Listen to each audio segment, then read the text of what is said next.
What's up, Sneaker World? This is Rudy from Mosh, my name is Sneakerhead. Instagram, my name is Sneakerhead. Facebook, Mosh, parentheses, my name is Sneakerhead. This is a follow-up video to my last video talking about whether old retros or OG sneakers are better than new retros or new releases.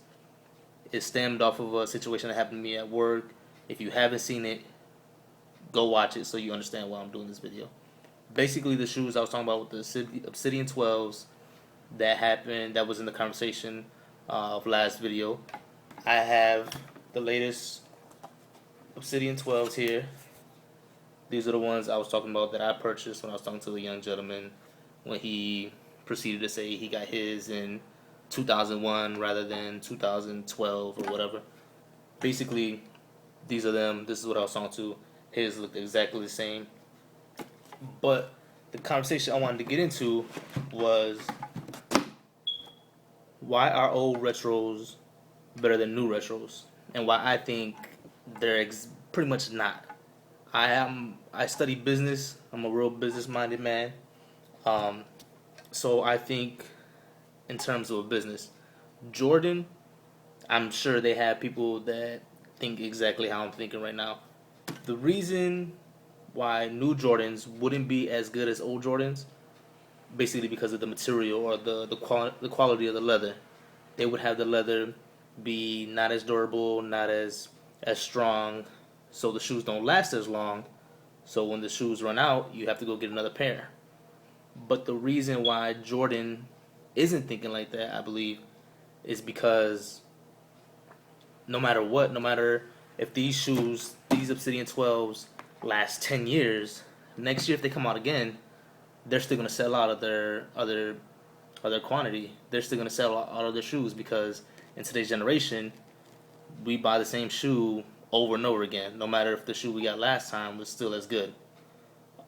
Basically, so in terms of quality, Jordan would much rather put out a durable, long-lasting shoe rather than something that's going to fall apart. Because if we buy 10 pairs of shoes and it falls apart and Jordan shoes the soles are coming off or the leather's breaking easily and they're not lasting as long, that's going to hurt their image. We're not going to buy as many Jordans. But if they make a quality product and that's something that's going to last long and it's something the leather's good, they're not hurting themselves because no matter what, we're still going to get that shoe again next time it releases. So that's why I believe the quality of the shoe today is better than 20 years ago or 25 years ago. That's just my perspective. I've heard some other people talking about it online. A big name who has a huge shoe collection. I'm not going to mention his name because this is my vlog, not his. But he has been selling off some of his collection just in reference of what I just said because he believes it's pretty much the same thing.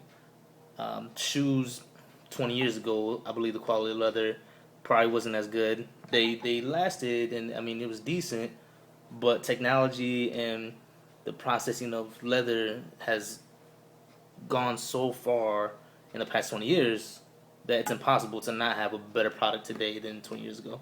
So that's just some of my perspective of the topic.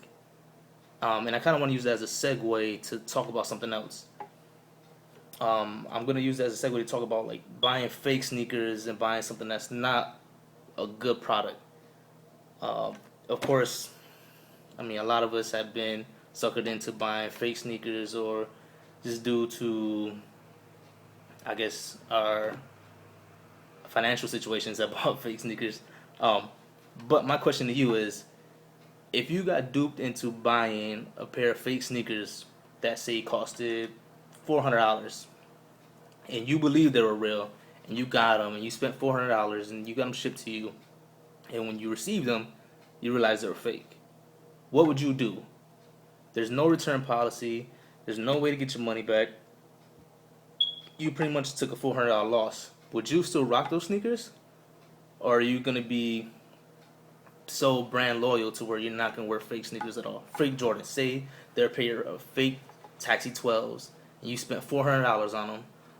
And I'm using this as an example because I've heard of situations like this that happen in real life.